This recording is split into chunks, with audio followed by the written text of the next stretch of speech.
All right, Brian, it's time for some hard-hitting questions. Hit it.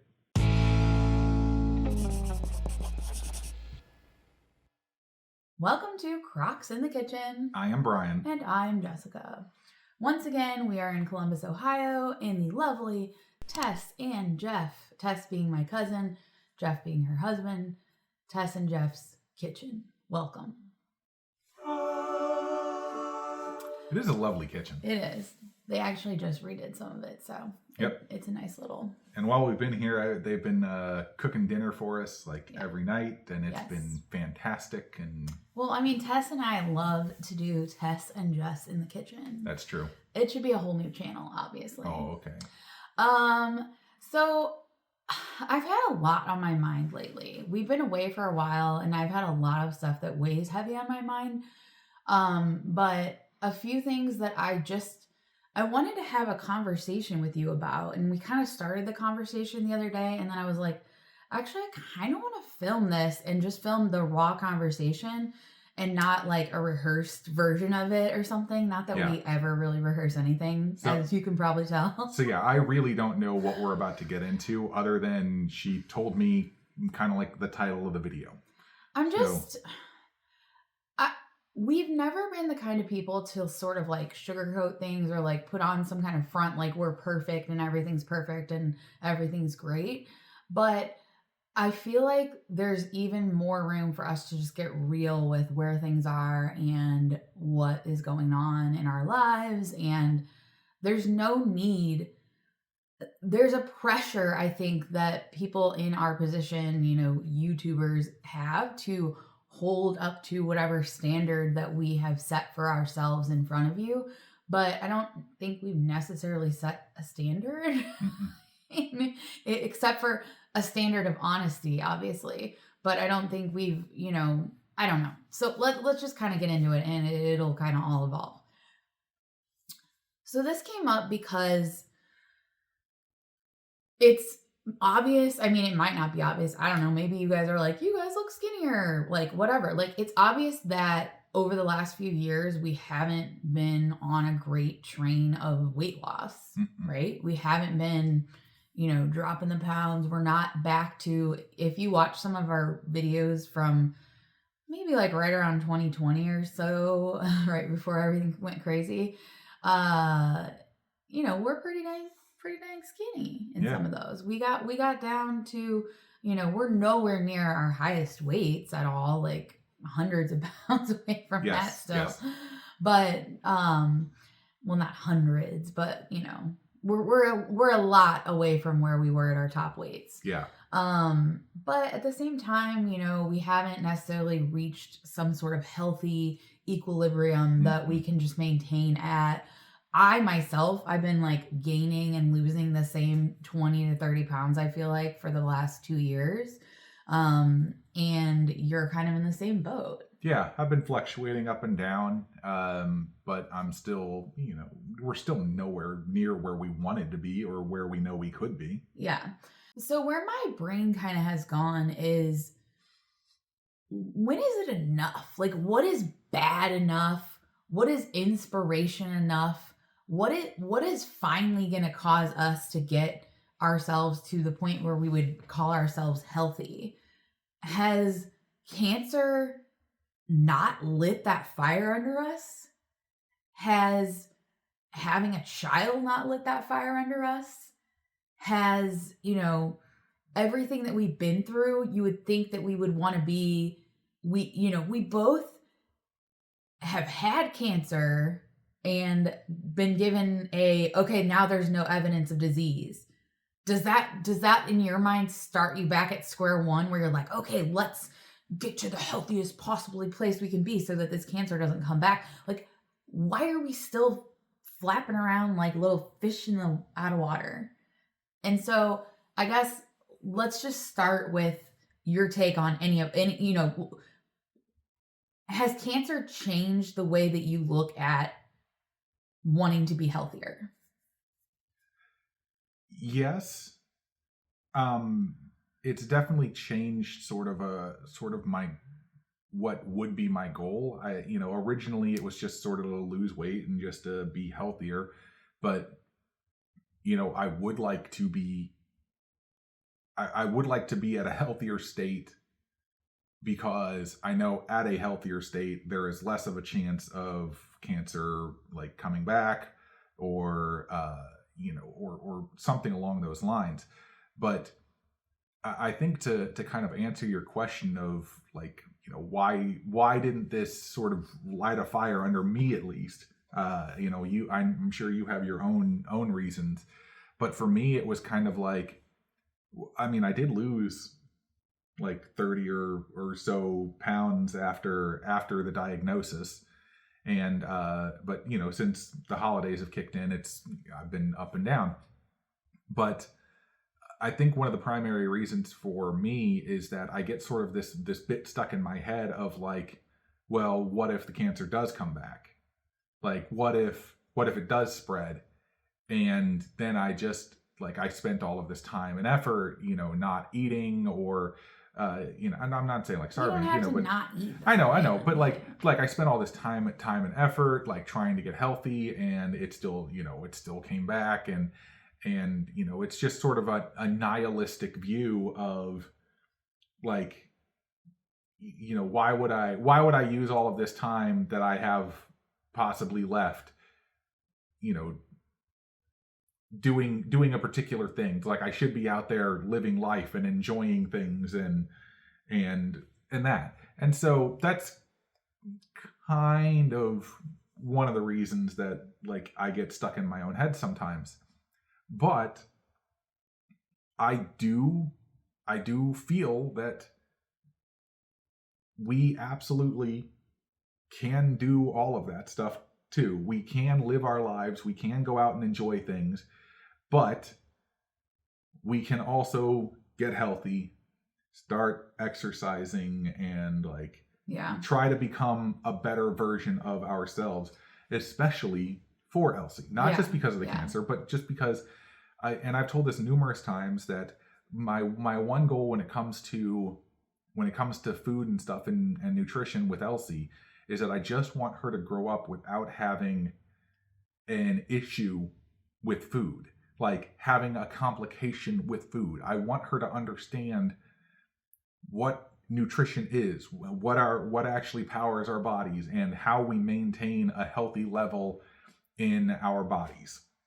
Yeah, I think that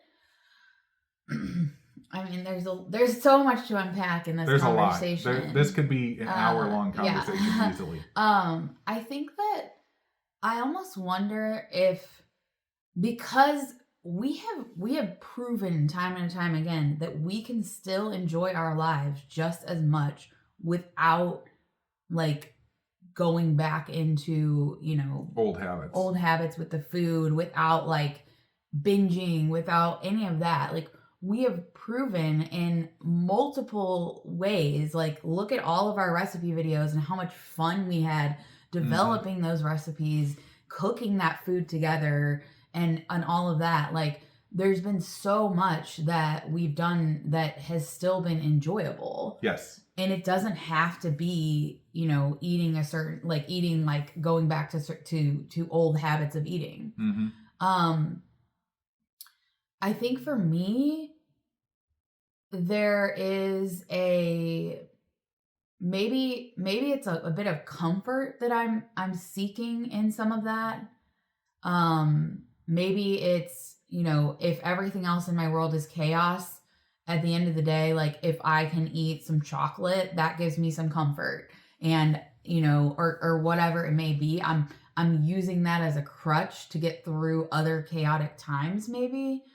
I don't know. It has boggled my mind that a near brush with death and being given a diagnosis that is, stage 3 ovarian cancer, and going through all of that still hasn't seemed to be enough for me to get my butt in gear.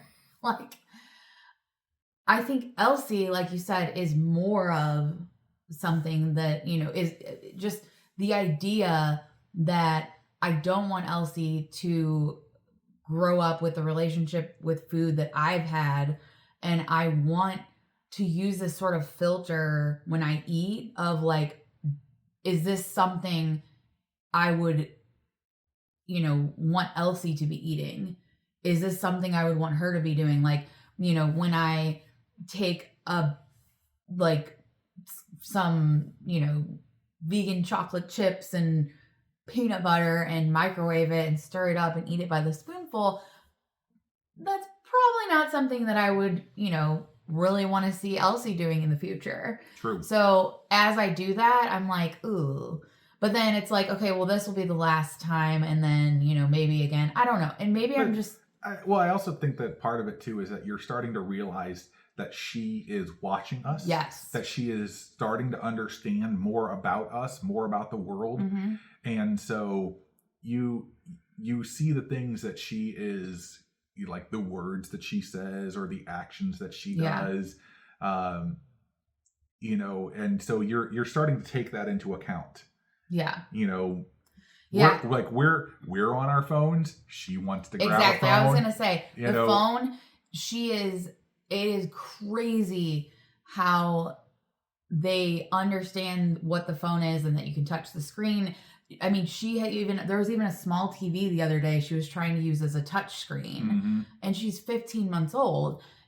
Anything from as simple as taking my hairbrush and brushing her hair, like she'll knows. Grab a brush and she'll start to try and brush her hair. She knows, and I don't brush my hair that much, but Nope. She knows just from seeing me do it the few times, she knows that's what it is. And so she wants to eat anything that we're eating. And that's kind of what the doctor, when we asked the doctor, which we do have a great plant-based doctor for her, who's been really helpful. And we were like, well, what should we feed her? As we're trying to, raise her right now with plant-based foods. And it's like, well, what should we feed her? She's like, well, whatever you guys are eating. I'm like, okay, well then if I'm, getting into, and we'll talk about this a little bit in the next video, a lot more actually. If I'm getting into like vegan junk food territory, is that something I want her to be eating? No. Like I want, and I think it's almost with her anyway. It's in the last few months that it's really been, oh gosh, like we need to get this under control because she's quickly learning these things and quickly taking on these actions. Because before there was a sense of like, oh, she's just a baby. Like she's not gonna, it's like you could watch whatever TV show you wanted in front of her and it's like, she has no idea. Like, if I'm watching some trashy TV show that's like whatever, but like now she's going to start, there's a point where you kind of have to be careful. Even with my language, you guys might not know, I actually kind of cuss like a sailor. I don't do it on here. I've never done it on the channel. That's something that I've had control of because I don't feel like it's necessary or appropriate for this. We try to be family friendly for the most part. Yeah. And so, but I definitely have a potty mouth. Brian does not at all, ever. And that's something I told Brian the other day. It's like, I want to try to start controlling myself because if all of a sudden she's like cussing up a storm, bleep, as like some of her first words, I'm going to be mortified. And so it's the same thing with the eating. It's, it's that filter of, okay, that's where I'm trying to like center myself back up. It's like more whole food, more like plant-based, yes, but whole food, plant-based, not just like vegan and, whatever it may be. So, and for you, sometimes maybe the choices aren't even vegan. No, that's true. I mean, as many people on here may remember, I have never claimed to be vegan. I just claim like I eat a plant-based diet. Predominantly plant-based diet. And so, yeah, I've never claimed to be exclusively in the plant-based community or any of that. And so, but it's like, I mean, that's a whole other discussion that we'll talk about like down the road is, we are kind of having a little bit of a clash on how do we handle that with Elsie. I think that's going to be a little bit tough down the road. We're not necessarily on the same pages. But either way, it's interesting to think about like what is enough to make you finally make a big change. I think we have a sense of thinking we still have time to make that change. But here's the thing. We don't know if we have time to still make that change. Like if we make that change now, is that going to prevent something from happening in the future that, is that going to help the cancer not come back? Did we get cancer in the first place because we've been obese for majority of our lives? I don't know. Probably. The genetics didn't test out. Like there was nothing in the genetics for either of us that tested, that proved a line for the cancer. Obesity is known to cause cancer. But there's a million other things that cause cancer. And then sometimes cancer just happens because it's just there. Like there's no way we'll ever know for sure what was the moment, was there a moment in time where it's like, oh, here's the cancer? Was it a slow thing over time? Like I don't know that we understand how any of that works. Yeah. I mean, we'll never fully understand exactly what sort of triggered it. Yeah. There's I don't know if you've ever heard of it, but it's called the two-hit theory, which is basically that you can have any number of factors that can increase your chance for cancer, but it takes more than one thing to trigger cancer growth. Got it. And so, like, barring like gamma radiation exposure, which we don't know where that would have ever come from. Yeah. Essentially, it takes more than one thing to cause it. And so we could have gone our entire lives, lived the exact same way, but because we didn't have that right combination of things and that right little bit that happened, we wouldn't get cancer. Yeah. But we did. But it's so also this is like, the boat we're in. It definitely is.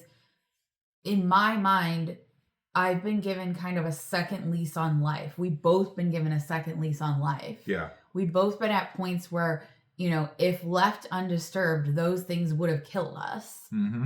The cancer would have killed us if we hadn't done something about it. At a certain point, it would have eventually killed both of us. Mm-hmm. If we didn't have like modern medicine and everything to intervene. And now that we've had that sort of a reset, but it's not necessarily a reset because it's sort of still like, we're not like reborn into and having like, oh, everything inside of us is now perfect. And, we have to keep it perfect in order to not get cancer. That's not how it works. But like our bodies are definitely more predispositioned to getting cancer than other people, since we both have already had it. It's gonna, it's more likely to come back. Yeah. So why can't we just freaking get healthy and like stop flipping around like fish and like lose the weight and get healthy and be a good example for Elsie? We need to do it. Like I'm not